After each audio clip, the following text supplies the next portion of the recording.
The relationship I had with Deadlink when it first released was a little bit rocky because at the time I heard nothing but good things from everyone around me.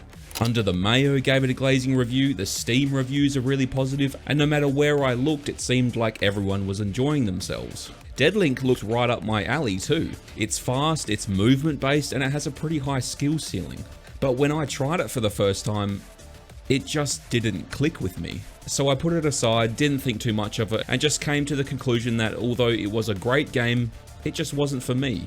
Until I decided to give it another shot recently, and holy shit, was I wrong. Deadlink has to be one of the most engaging and addictive first-person shooters out there, and I am kicking myself that I didn't give it a proper shot all this time. You're an idiot. So what is Deadlink and why is it so good? Oh man, that's good. Well, to put it simply, Deadlink is an indie FPS with roguelike elements, and it's what you'd get if you mix the mechanics of Doom Eternal, the arena-based combat of RoboQuest, and then wrapped it up in a cyberpunk aesthetic. Your goal in Deadlink is to fight your way through a number of different biomes and bosses that all house their own unique enemies that really test your mechanical knowledge. And the way this game implements all of its enemy types and mechanics together really is a breath of fresh air when it comes to roguelites. Along the way, you'll do the typical roguelike thing by collecting upgrades that enhance your abilities, make your weapons stronger, and create a build that works for you depending on what combat shell, or class I guess, you've chosen, but we'll touch on the classes in a second. Now, Deadlink isn't a game where you can get away with doing anything.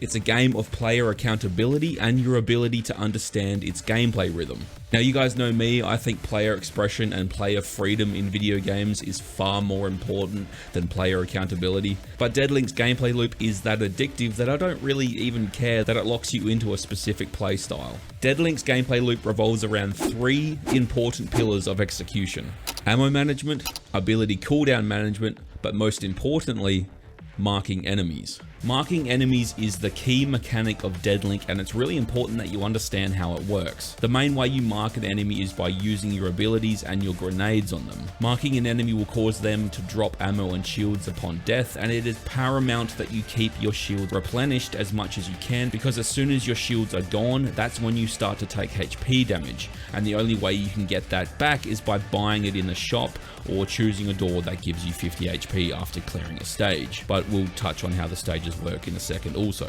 Each combat shell is equipped with a primary and secondary weapon, 2 unique abilities, a double jump, 2 dashes, and a grenade. Your primary weapon has infinite ammo, and the only way you can refill your secondary ammo is by killing marked enemies and by destroying these little things scattered around each level called C-balls. Think of them as little ammo pinatas that you can also use to traverse the map too.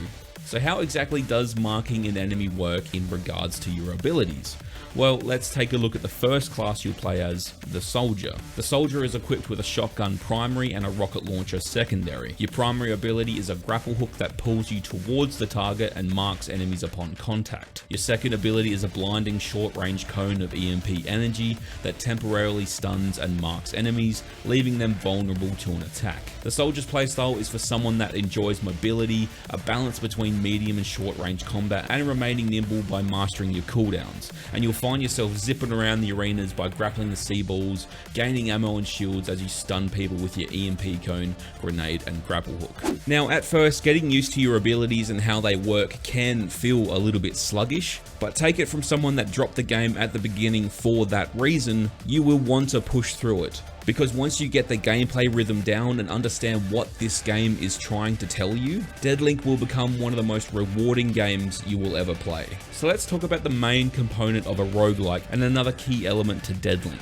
upgrades. Each shell has designated slots which are assigned to a certain action that you equip your randomly acquired upgrades to. You get a choice of 3 random upgrades called implants every second arena or so, or by purchasing them at a shop. These upgrades are then assigned to the following actions: on weapon switch, on your main ability, on your second ability, and upon destroying a C-ball. Each upgrade, depending on its rarity and other balancing factors, has a power requirement displayed by this battery here, which means you have to assign it to the appropriate slot in order to get the full effect of that upgrade. So just as a quick example, I'm going to show you one of my builds or one of my runs I had recently with the Soldier. So this is about halfway through a run, and as you can see here, in the first row, all of these abilities will be activated every time I switch my weapons, and because I'm basically basically doing that all the time, they're almost always activated. So after performing a dash, my next hit will be critical, my fire damage is increased by 25%, and both weapons have a 15% chance to ignite enemies, and I launch homing projectiles that mark enemies, and I get an extra jump. You can imagine how effective these upgrades are if you think about the fact that I'm always switching weapons and grappling into people, and so on and so forth for the rest of these abilities. But I'm sure you can also tell how you can mix and match the upgrades to build a different character each run,